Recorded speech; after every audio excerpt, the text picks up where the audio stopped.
Bismillahirrahmanirrahim. Assalamualaikum warahmatullahi wabarakatuh. Innal hamdalillahi nahmaduhu wa nasta'inuhu wa nastaghfiruh wa na'udzu billahi min shururi anfusina wa sayyiati a'malina. May yahdihillahu fala mudhillalah wa may yudlil fala hadiyalah.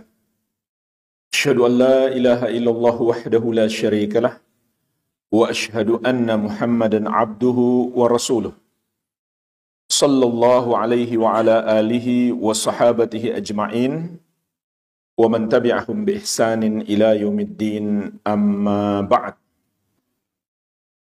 Wa ikhwani fid din wa akhwati fillah, kaum muslimin wal muslimat rahimani wa rahimakumullah. Semoga Allah Azza wa Jalla senantiasa mencurahkan rahmatnya kepada kita sekalian. Kita lanjutkan pembahasan kitab Thalathatul Usul wa Adillatuha, 3 landasan utama dan dalil-dalilnya. Kita sudah masuk dalam pembahasan Ma'rifatu Dinil Islam, mengenal agama Islam. Di pertemuan yang lalu telah kita bahas makna Islam, baik makna umum maupun makna khusus. Maka setelah itu penulis rahimahullahu ta'ala memberikan rincian tentang agama Islam. Kata beliau, wa huwa thalathu maratib. Islam itu memiliki 3 tingkatan. Al-Islam wal iman wal ihsan. Tingkatan Islam, lebih tinggi lagi tingkatan iman, dan yang paling tinggi tingkatan ihsan. Kemudian beliau mulai membahas satu persatu 3 tingkatan ini melalui rukun-rukunnya. Qala rahimahullah, wa kullu martabatin laha arkanun. Setiap tingkatan memiliki rukun. Wa arkanul islami khamsatun. Maka rukun Islam itu ada 5. Syahadatu an la ilaha illallah wa anna Muhammadar Rasulullah. Pertama, syahadat la ilaha illallah dan Muhammad Rasulullah. Wa iqamus shalah. Yang kedua, menegakkan salat. Wa ita'uz zakah. Yang ketiga, menunaikan zakat. Wa saumu Ramadan. Yang keempat, berpuasa di bulan Ramadan. Wa hajju baitillahil haram. Yang kelima, berhaji ke Baitullah al-Haram. Inilah jamaah sekalian 5 rukun Islam. InsyaAllah ta'ala kita akan bahas satu persatu secara lebih terperinci. Baik rukun Islam, rukun iman, dan ihsan. Di malam hari ini kita akan mulai pembahasan tentang kalimat syahadat yang pertama,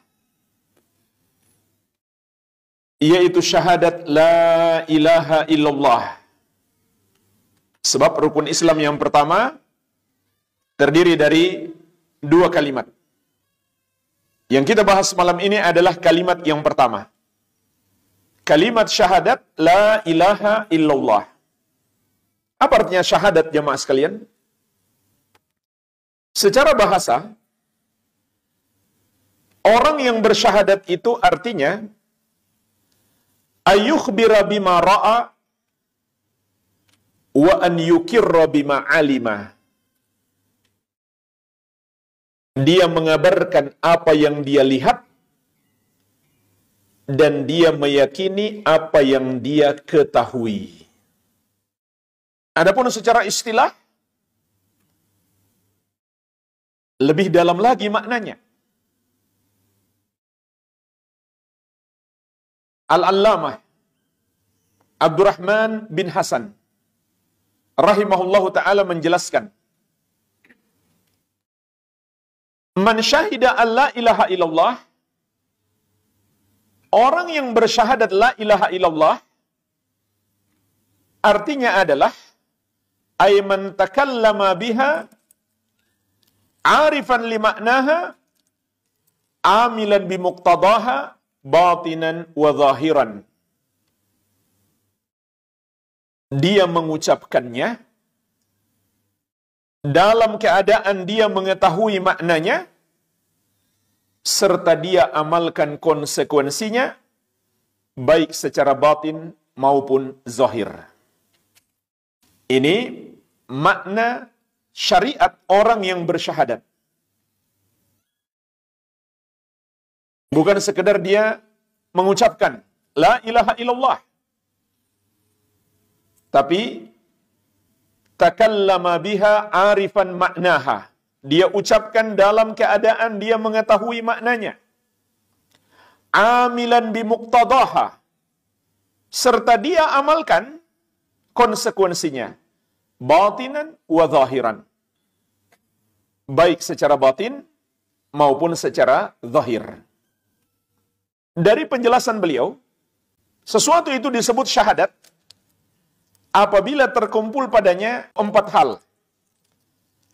Yang pertama, ilmu tentangnya.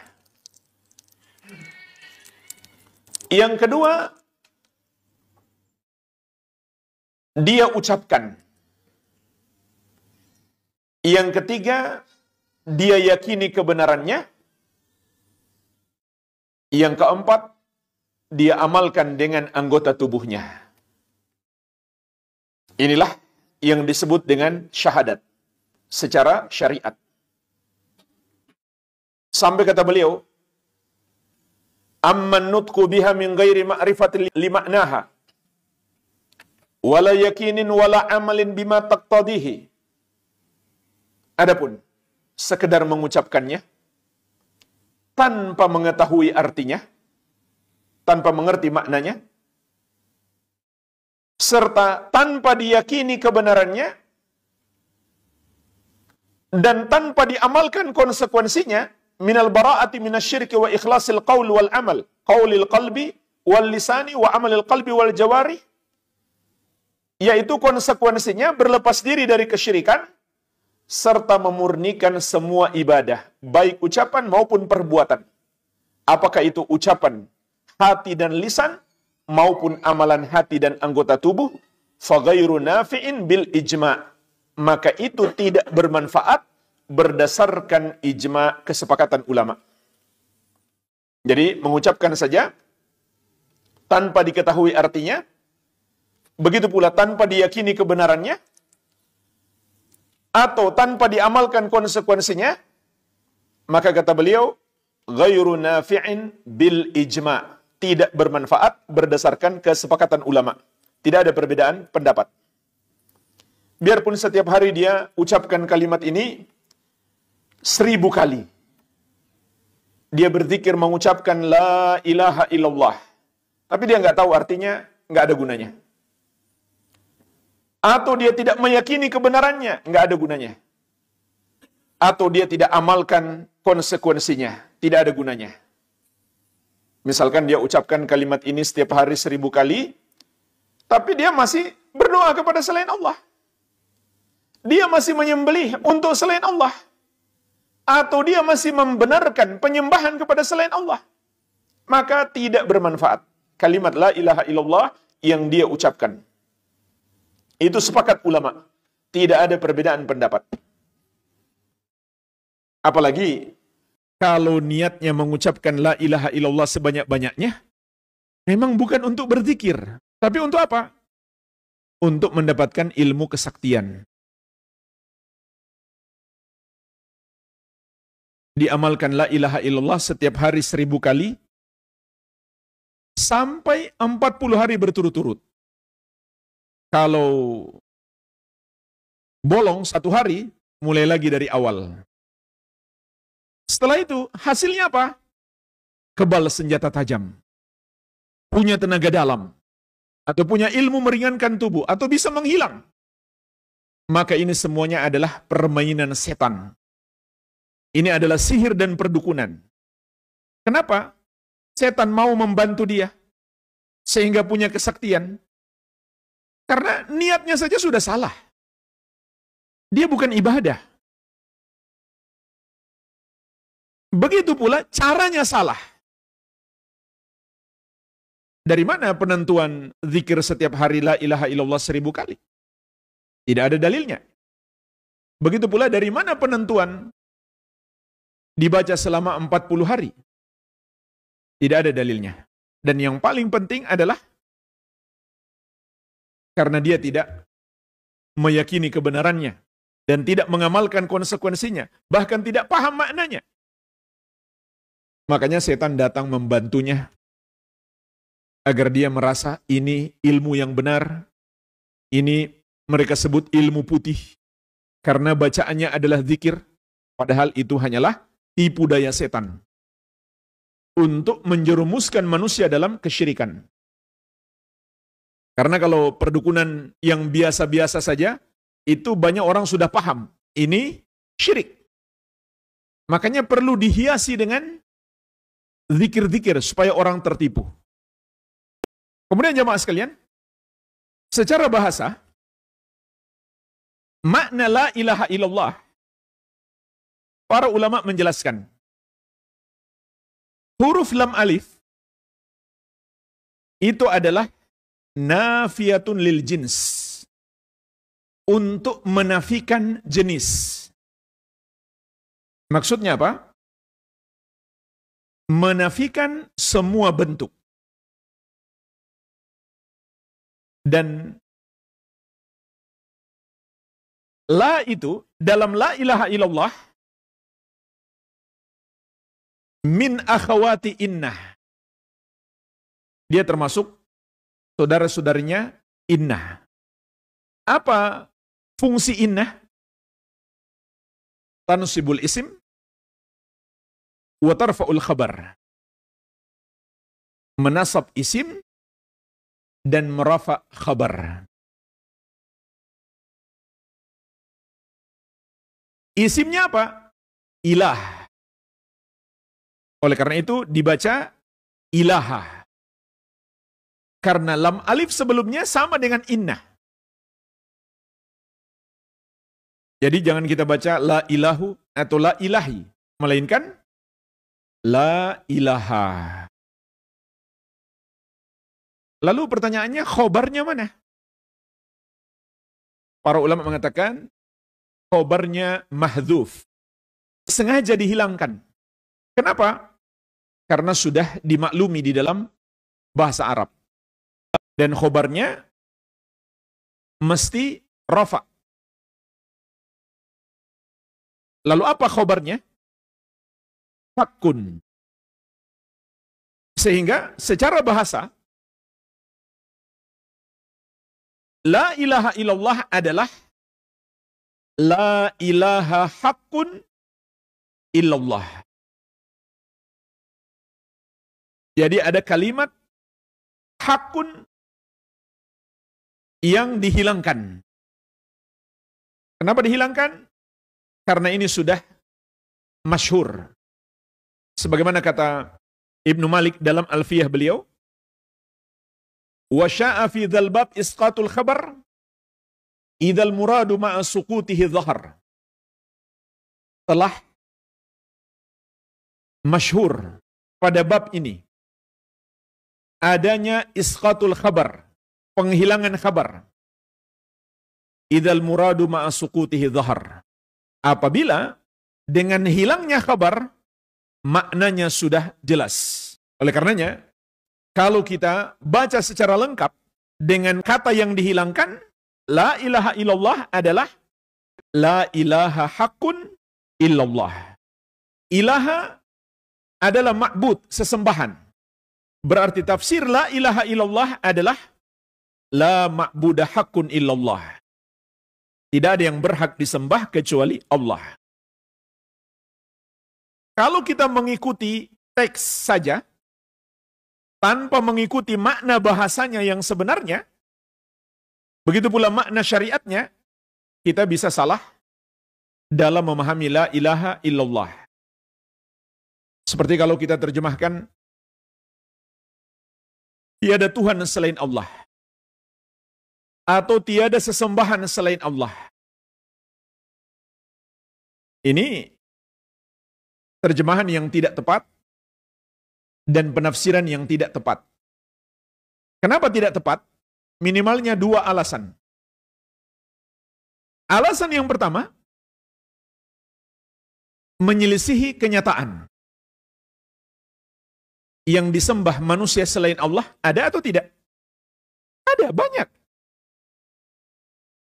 Jadi harusnya, la ma'budah haqqun illallah. Tidak ada yang berhak disembah kecuali Allah. Sehingga jelas kita mengingkari semua yang disembah selain Allah. Dan kesalahan yang kedua, menyerupai tafsir kaum sufi, tarekat tasawuf. Mereka punya penafsiran sendiri. Mereka mengatakan, la ilaha maujudun illallah. Tidak ada sesembahan yang berwujud kecuali Allah. Maksud mereka apa? Tidaklah sesembahan-sesembahan itu kecuali Allah juga. Paham? Mungkin antum pernah lihat sebuah video seorang doktor ahli tasawuf filsafat, dia mengatakan kalau yang mereka sembah pada Yesus itu, yang mereka lihat padanya wujud Allah, maka itu bukan syirik. Na'udzubillah. Yang jelas-jelas Allah Subhanahu wa taala telah mengkafirkan mereka karena menyembah Yesus. Laqad kafara alladziina qalu innallaha huwal masiih ibnu Maryam. Sungguh telah kafir orang-orang yang berkata Allah yang pantas disembah itu adalah Al-Masih Isa putra Maryam. Tapi dia mengatakan, jika mereka menyembah Yesus dan mereka melihat pada dirinya bahwa Allah ada pada dirinya, maka itu tidak syirik. Tapi kalau mereka melihat manusianya, baru syirik. Jadi maksudnya mereka menafsirkan, tidaklah yang disembah selain Allah itu, melainkan Allah juga dalam perwujudan yang lain. Na'udzubillah, ini adalah kekufuran dan kesyirikan yang nyata. Jadi, yang menyembah patung, itu juga hakikatnya menyembah Allah. Tapi dalam wujud patung. Menyembah batu, pepohonan, setan sekalipun, itu hakikatnya, kata mereka, menyembah Allah. Tapi dalam bentuk yang lain. Itulah tafsirnya kaum sufi. Oleh karena itu, yang benar adalah la ma'budah haqqun illallah. Tidak ada yang berhak disembah kecuali Allah Subhanahu wa ta'ala. Mari kita lihat keterangan penulis rahimahullahu ta'ala. Fadalilu syahadati qauluhu ta'ala. Dalil syahadat adalah firman Allah Subhanahu wa ta'ala. Syahidallahu annahu la ilaha illa huwa wal malaikatu wa ulul ilmi qa'iman bil qist. Allah Subhanahu wa ta'ala bersaksi dalam keadaan tegak dengan keadilan bahwasannya la ilaha illa huwa. Tidak ada yang berhak disembah kecuali Dia. Begitu pula para malaikat dan orang-orang yang berilmu juga bersaksi tidak ada yang berhak disembah kecuali Dia. La ilaha illa huwal azizul hakim. Tidak ada yang berhak disembah kecuali Dia yang maha perkasa lagi maha hikmah. Surat Ali Imran ayat 18. Di dalam ayat ini jemaah sekalian, Allah Subhanahu wa ta'ala menerangkan kepada kita keutamaan syahadat. Dan keutamaan orang yang bersyahadat. Dan syahadatnya berdasarkan ilmu. Apa keutamaan mereka? Allah Subhanahu wa Ta'ala menyebutkan syahadat mereka bersama dengan syahadat Allah dan syahadatnya para malaikat. Ini kemuliaan orang yang berilmu tentang syahadat. Artinya, kita jangan hanya bersyahadat ikut-ikutan saja tanpa mengetahui ilmunya. Maka ayat yang mulia ini menjelaskan kepada kita keutamaan syahadat dan keutamaan orang-orang yang bersyahadat dengan ilmu. Allah muliakan mereka, Allah sebut persaksian mereka, syahadat mereka bersama dengan syahadatnya dan syahadat para malaikat. Kemudian kata beliau, wa maknaha, adapun maknanya, la ma'buda bihaqqin illallah. Tidak ada sesembahan yang benar kecuali Allah Subhanahu wa Ta'ala. Atau bisa juga baknya dihilangkan menjadi la ma'buda haqqun illallah. Tidak ada sesembahan yang benar atau tidak ada yang berhak disembah kecuali Allah Subhanahu wa Ta'ala. Sebagaimana telah kita jelaskan. Oleh karenanya di Surat Al-Hajj ayat ke-62, Allah Subhanahu wa Ta'ala menegaskan, "Dzalika bi anna Allah huwal haqq wa anna ma yad'una min dunihi huwal batil wa anna Allah huwal aliyyul kabir." Yang demikian itu, dialah Allah sesembahan yang benar. Dan yang mereka sembah selain dia adalah batil, salah, tidak benar.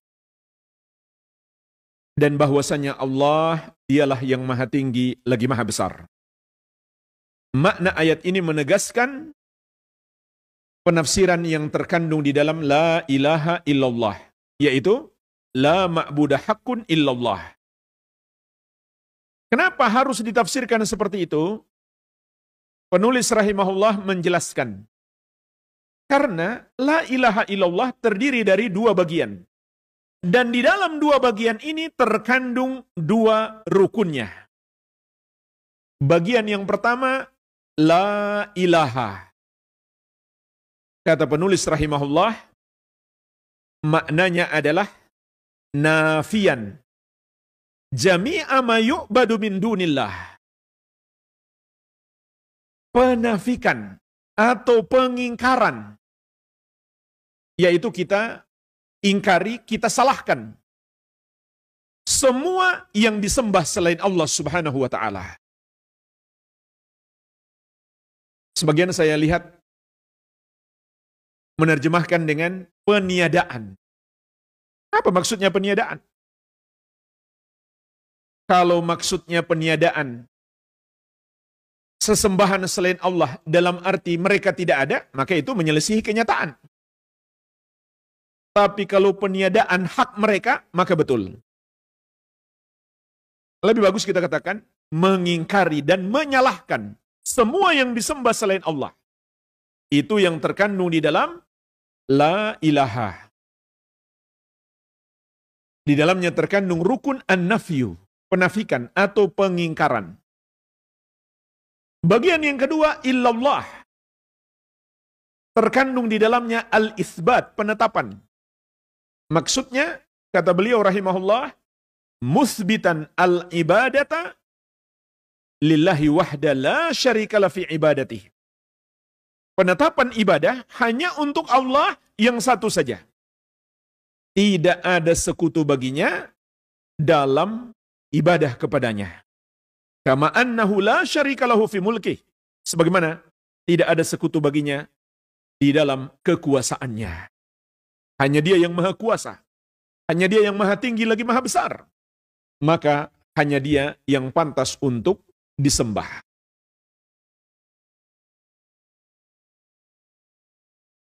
Jadi ini penjelasan dua rukun yang terkandung di dalam la ilaha illallah.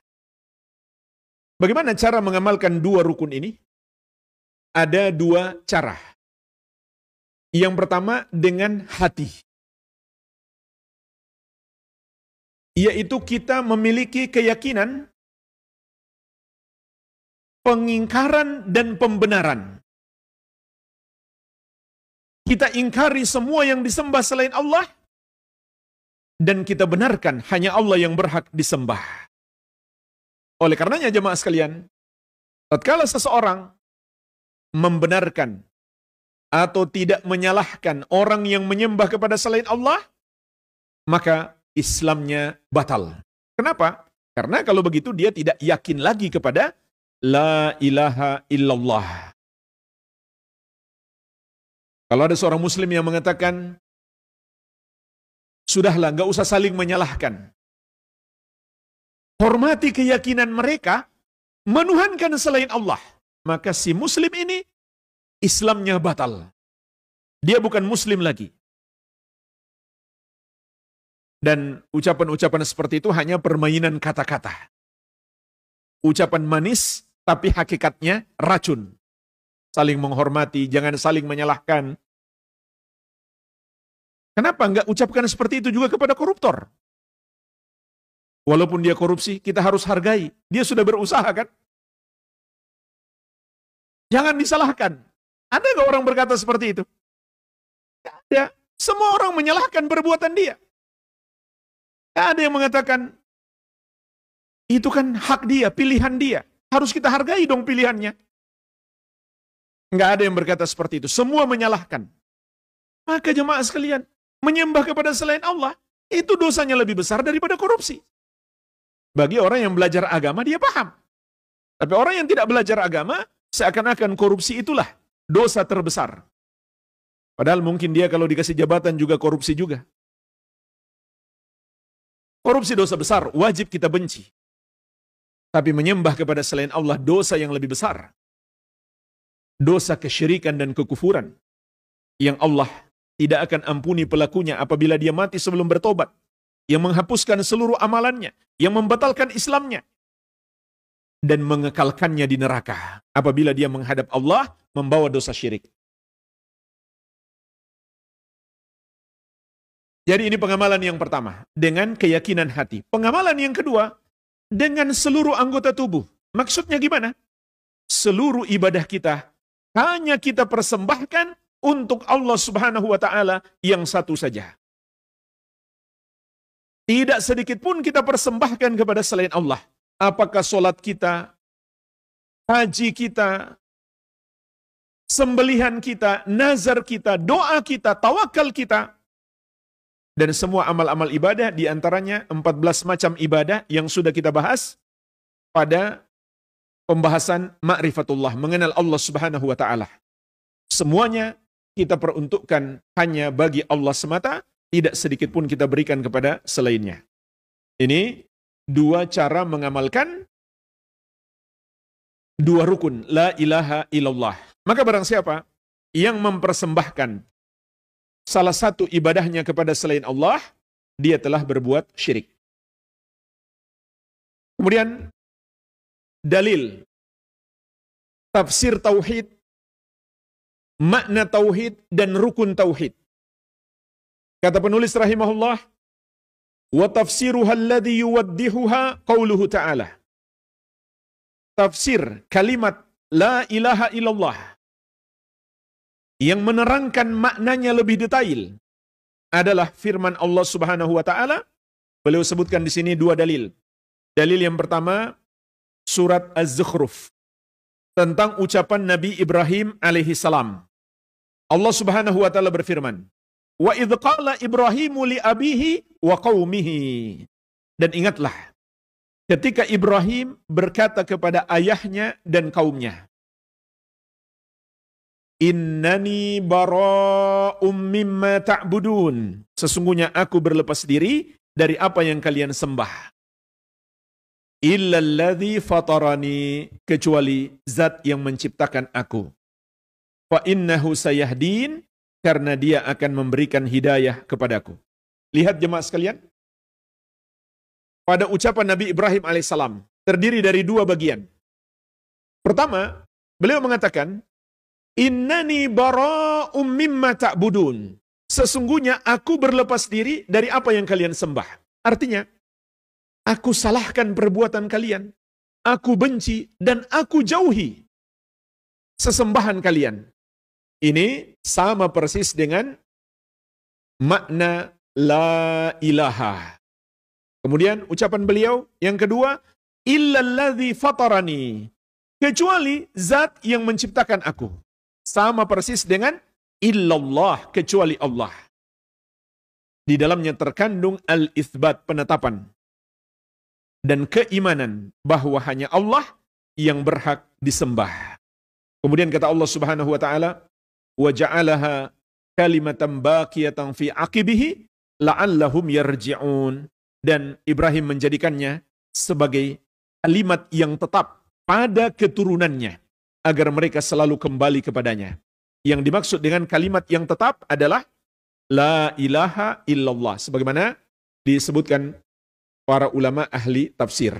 Ini dalil yang pertama. Di dalamnya terkandung rukun la ilaha illallah serta maknanya. Dalil yang kedua, wa qauluhu ta'ala, dan firman Allah Subhanahu wa ta'ala.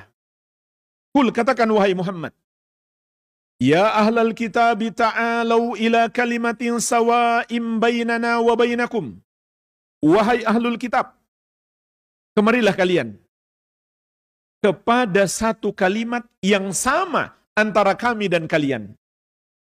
Subhanallah jemaah sekalian. Ini adalah ajakan kepada ahlul kitab, Yahudi dan Nasrani, untuk kembali bertauhid. Tapi orang-orang liberal malah menggunakan ayat ini untuk menyamakan semua agama. Karena ada kalimat kalimatin sawa, kalimat yang sama antara kami dengan kalian. Namun mereka potong sampai di sini. Ini diantara cara berdalil orang-orang liberal. Mereka menggunakan metode seperti dalam ayat fawailul lil musallin, celakalah orang-orang yang sholat. Dipotong sampai di situ. Padahal ada lanjutannya, yang sholatnya yang bagaimana? Alladzina hum an sholatihim sahun, yaitu orang-orang yang lalai dari sholatnya. Bukan orang yang sholat yang baik, yang benar. Begitu pula dalam ayat ini mereka potong. Padahal lanjutannya, itu yang dimaksud dengan kalimatun sawa. Apa kalimatun sawa? Kalimat yang sama antara kita dengan ahlul kitab. Artinya kalimat yang pernah Allah turunkan kepada mereka. Apa kalimat itu? Perhatikan lanjutan ayatnya. Alla na'budu illallah. Bahwa kita tidak boleh menyembah kecuali hanya kepada Allah. Wala nusyrika bihi syai'a. Dan kita tidak boleh mempersekutukannya dengan sesuatu apapun. Wala yattakhidha ba'duna ba'dan arbaba min dunillah.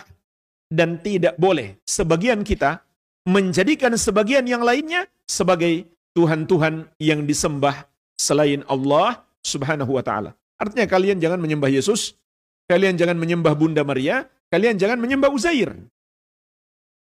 Menyembahlah hanya kepada Allah yang satu saja. Inilah jemaah sekalian, kalimat yang sama antara kita dengan ahlul kitab.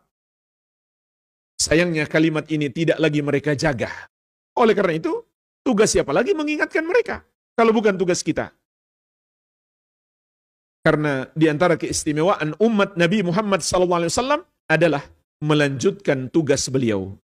Sehingga Allah Subhanahu wa taala berfirman, "Kuntum khaira ummatin ukhrijat linnas." Kalian wahai umat Islam adalah umat terbaik yang dikeluarkan untuk manusia. Ta'muruna bil ma'ruf wa tanhauna 'anil munkar wa tu'minuna billah. Yaitu kalian memerintahkan kepada yang ma'ruf dan melarang kemungkaran, dan kalian beriman kepada Allah Subhanahu wa taala. Kemudian lanjutan ayat, fa in tawallau faqulu syhadu bi anna muslimun. Kalau mereka berpaling, kalau ahlul kitab enggak mau masuk Islam, enggak mau mentauhidkan Allah Subhanahu wa taala, maka katakan kepada mereka, saksikanlah kami adalah muslimun, orang-orang Islam, orang-orang yang benar-benar beriman kepada Allah Subhanahu wa taala. Maksudnya kata para ulama, kita nyatakan berlepas diri dari mereka. Kita nyatakan bahwa perbuatan mereka menyembah kepada selain Allah itu salah. Yang berhak disembah hanya Allah yang satu saja. Jadi jelaslah, dalam ayat ini terkandung tafsir la ilaha illallah. Bahwa kita tidak boleh menyembah kecuali kepada Allah. Dan tidak boleh kita mempersekutukannya dengan sesuatu apapun. Dan kita tidak boleh menjadikan sebagian kita sebagai sesembahan selain Allah subhanahu wa ta'ala. Inilah jemaah sekalian, penjelasan ringkas makna secara bahasa maupun secara syariat tentang syahadat dan juga tentang la ilaha illallah serta rukun-rukunnya yang wajib kita yakini dan kita amalkan dalam anggota tubuh kita. Kemudian ulama juga menjelaskan, ini pembahasan terakhir, kalimat la ilaha illallah ini memiliki syarat. Agar benar syahadat kita terhadap la ilaha illallah, kita harus penuhi syarat-syaratnya. Apa saja syaratnya? Ada 7. Yang pertama, al-ilmu al-munafi lil jahal. Ilmu yang menafikan kejahilan atau kebodohan. Kata Al-Allamah Abdul Razak Al-Badar hafizahullah, yang dimaksud dengan syarat al-ilmu bimaknahal murad minha, yaitu ilmu tentang makna yang dimaksudkan di dalamnya, nafyan wa itsbatan, baik apa yang harus dinafikan dan apa yang harus ditetapkan. Berarti yang dimaksud dengan ilmu adalah ilmu tentang makna la ilaha illallah dan 2 rukunnya. Wa dzalika bi an tanfiya jami'a anwa'il ibadah an kulli ma siwallah wa tuthbita dzalika lillahi wahdah. Yang demikian itu engkau amalkan dengan cara menafikan semua yang disembah selain Allah dan engkau tetapkan ibadah hanya untuk Allah semata. Ini syarat yang pertama. Sebagaimana perintah Allah dalam surat Muhammad ayat ke-19. Fa'lam, maka berilmulah, annahu la ilaha illallah, bahwasannya tidak ada yang berhak disembah kecuali Allah. Begitu pula di surat Az-Zukhruf ayat ke-86. Allah Subhanahu wa taala berfirman, "Wa la yamliku alladhina yad'una min dunihi syafa'ah illa man syahida bil haqq wa hum ya'lamun." Orang-orang yang menyembah kepada selain Allah tidak akan mendapatkan syafaat kecuali man syahida bil haqq,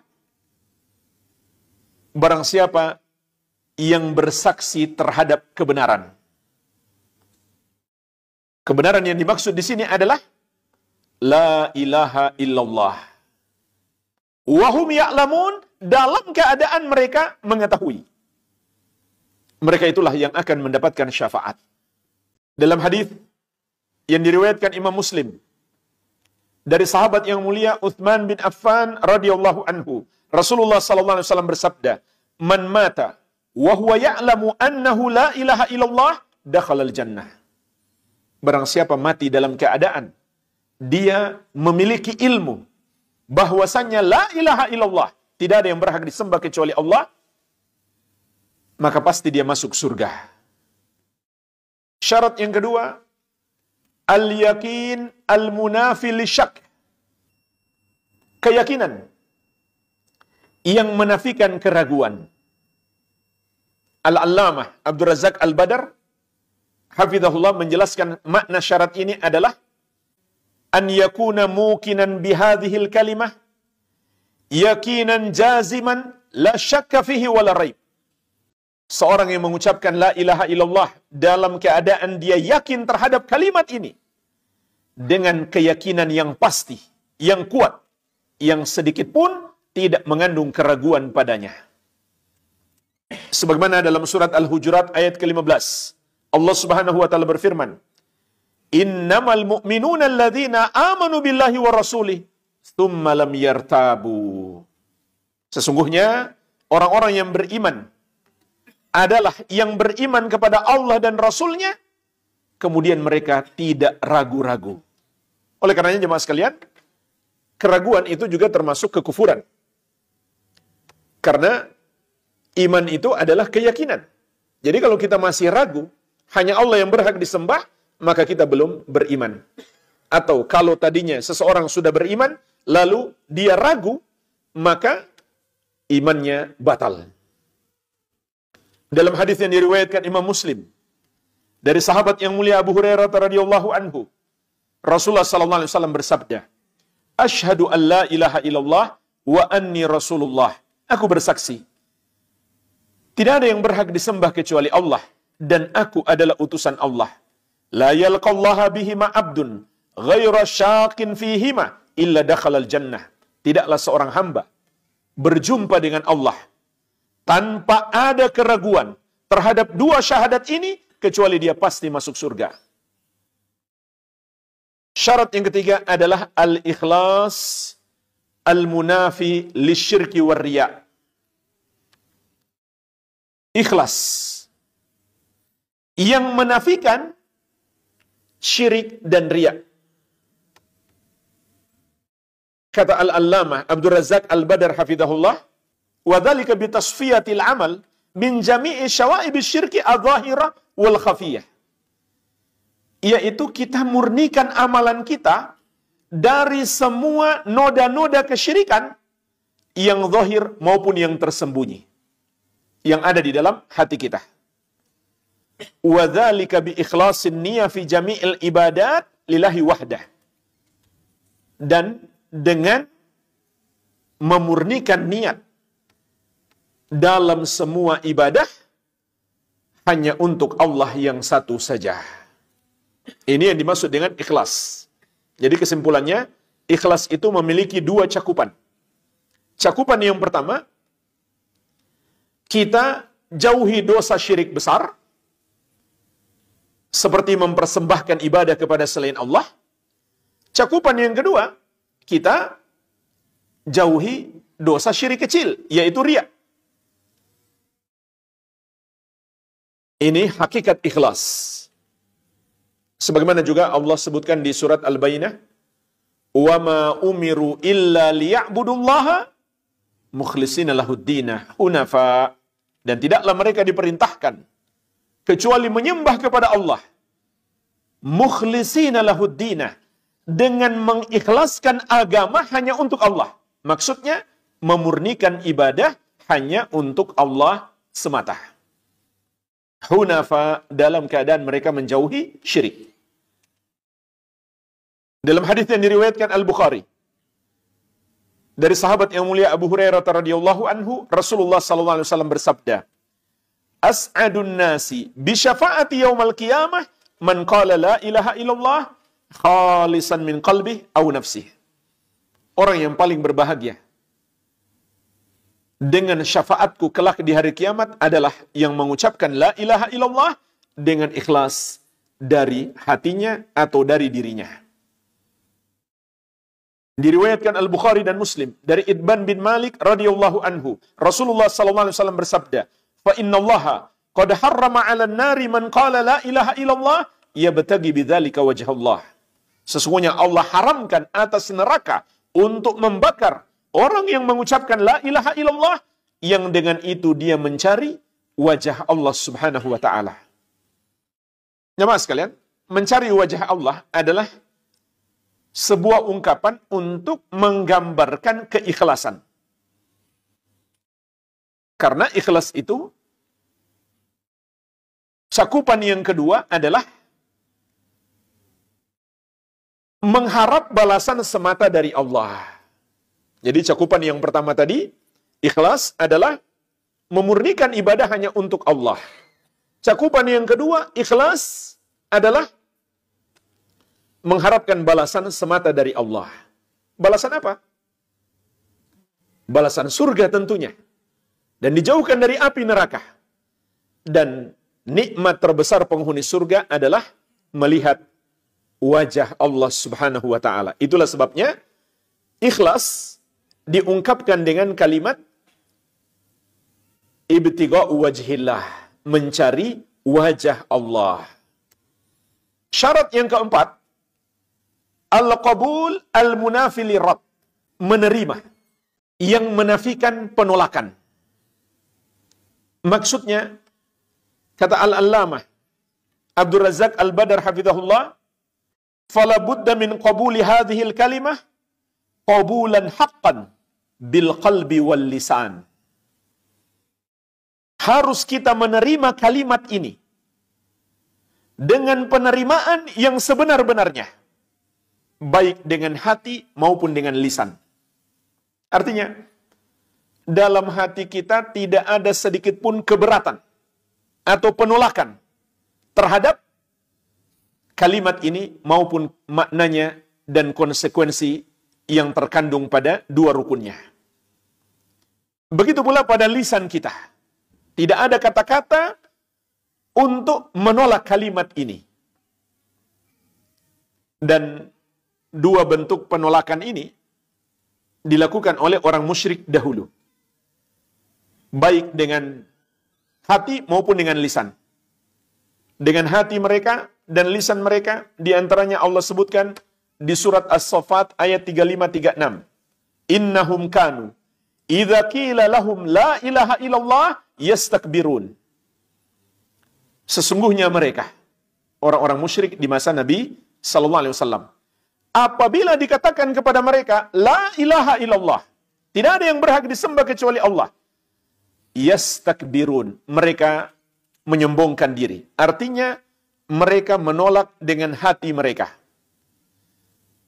Kemudian mereka menolak juga dengan lisan mereka. Wa yaqulun, mereka berkata, a inna latariku alihatina li syairi majnun? Apakah kami harus meninggalkan Tuhan-Tuhan kami hanya karena seorang penyair yang gila? Berarti al-qabul, syarat yang keempat, menerima la ilaha illallah adalah kita terima dengan hati kita dan dengan lisan kita. Juga di ayat yang lainnya, yaitu di surat Shad, ayat kelima, Allah Subhanahu wa ta'ala juga menyebutkan ucapan mereka. Aja'alal alihata ilaha wahida, inna hadha la syai'un ujab. Apakah Muhammad menjadikan Tuhan-Tuhan yang banyak itu satu saja, yang lain gak dipakai lagi? Sungguh kata mereka, ini adalah sesuatu yang sangat mengherankan. Jadi mereka menolak dengan lisan mereka untuk mengungkapkan apa yang ada di dalam hati mereka terhadap la ilaha illallah. Jemaah sekalian, di sini juga terdapat faidah, berarti orang-orang musyrik di masa jahiliyah tahu arti la ilaha illallah. Sayangnya, ada sebagian orang yang mengaku muslim tidak mengetahui artinya. Kemudian syarat yang kelima adalah al-inqiyad, al-munafi litark, ketundukan yang menafikan at-tark, pembangkangan atau meninggalkan. Maksudnya jemaah sekalian, seluruh anggota tubuh kita harus tunduk kepada la ilaha illallah. Jadi, perbedaan antara al-qabul dan al-inqiyad, al-qabul pada hati dan lisan, sedangkan al-inqiyad pada seluruh anggota tubuh. Kata Al-Allamah Abdul Razak Al-Badar hafizahullah menjelaskan tentang syarat ini. Fala budda liqa'ili la ilaha illallah an yanqada li syar'illah wa yudhina li hukmihi wa yuslim wajhahu lillah. Maka wajib orang yang mengucapkan la ilaha illallah itu tunduk kepada syariat Allah, patuh kepada hukumnya, dan menyerahkan wajahnya hanya untuk Allah semata. Menyerahkan wajahnya maksudnya jemaah sekalian adalah dia tundukkan seluruh anggota tubuhnya kepada Allah. Tapi dalam Al-Quran diungkapkan dengan wajah karena wajah adalah anggota tubuh yang nampak yang paling mulia. Sebagaimana Allah sebutkan dalam banyak ayat, di antaranya dalam surat Luqman ayat ke-22. Wa may yuslim wajhahu ilallahi. Dan barang siapa yang menundukkan wajahnya kepada Allah, wa huwa muhsinun, dalam keadaan dia melakukan ihsan. Apa makna ayat ini? Wa may yuslim wajhahu ilallah. Barang siapa yang menundukkan wajahnya kepada Allah, artinya dia mentauhidkan Allah Subhanahu wa taala, sehingga seluruh amal ibadah yang dilakukan oleh anggota tubuhnya hanya untuk Allah semata. Wa huwa muhsinun, dalam keadaan dia berbuat ihsan. Artinya dia meneladani Nabi Muhammad sallallahu alaihi wasallam. Kalau dia melakukan itu, kata Allah Subhanahu wa taala, faqad istamsaka bil urwatil wuthqa. Dia telah berpegang dengan tali yang sangat kuat. Para ulama mengatakan tafsir tali yang sangat kuat adalah la ilaha illallah. Rukun yang keenam adalah as-sidqu al-munafi lil kadhib. Jujur atau benar yang menafikan dusta. Maknanya kata Al-Allamah Abdul Razak Al-Badar, wa dzalika bi an yaqula hadhihi al-kalimah sadiqan min qalbihi yuwati qalbuhu lisanahu. Yaitu ketika seseorang mengucapkan kalimat ini jujur dari hatinya. Hatinya sesuai dengan lisannya. Tidak seperti orang munafik. Orang munafik juga mengucapkan la ilaha illallah, tapi hati mereka tidak mengakui kebenarannya. Allah sebutkan di surat Al-Munafikun ayat pertama, idza ja'akal munafiquna qalu nashhadu innaka la rasulullah. Apabila datang kepadamu orang-orang munafik, mereka pun berkata, kami bersaksi sesungguhnya engkau adalah utusan Allah. Wallahu ya'lamu innaka la rasuluh, dan Allah mengetahui sesungguhnya engkau wahai Muhammad benar-benar adalah rasulnya. Wallahu yashhadu innal munafikina lakadzibun, dan Allah bersaksi sesungguhnya orang-orang munafik itu dusta. Dalam hadis yang diriwayatkan Al-Bukhari dari sahabat yang mulia Mu'adz bin Jabal radhiyallahu anhu, Rasulullah sallallahu alaihi wasallam bersabda, "Ma min ahadin yashhadu an la ilaha illallah wa anna Muhammadar Rasulullah sidqan min qalbihi illa harramahullahu 'alan nar." Tidaklah seorang hamba bersyahadat la ilaha illallah, tidak ada yang berhak disembah kecuali Allah, dan Muhammad adalah utusan Allah, sidqan min qalbihi, dengan jujur dari hatinya, kecuali Allah haramkan neraka untuk menyentuhnya. Rukun yang ketujuh, ini yang terakhir, al-mahabbatu al-munafiyah lil bukdi wal kurh. Al-mahabbah, cinta yang menafikan kebencian. Al-Allamah Abdul Razak Al-Badar menjelaskan, maknanya adalah wadzalika bi an yuhibba qailuha Allah wa rasulah. Yaitu orang yang mengucapkan la ilaha illallah, dia harus mencintai Allah dan Rasulnya. Wa dinal Islam, juga mencintai agama Islam. Wal muslimin al-qa'imina bi awamirillah al-waqifina inda hududi. Dan juga mencintai kaum muslimin yang menegakkan perintah-perintah Allah, yang selalu mengikuti aturan-aturan Allah Subhanahu wa taala. Wa an yubghida man khalafa la ilaha illallah. Dan juga dia benci kepada orang yang menyelisihi la ilaha illallah. Wa ata bima yunaqiduha, serta orang yang melakukan hal-hal yang dapat membatalkan la ilaha illallah, dia harus benci.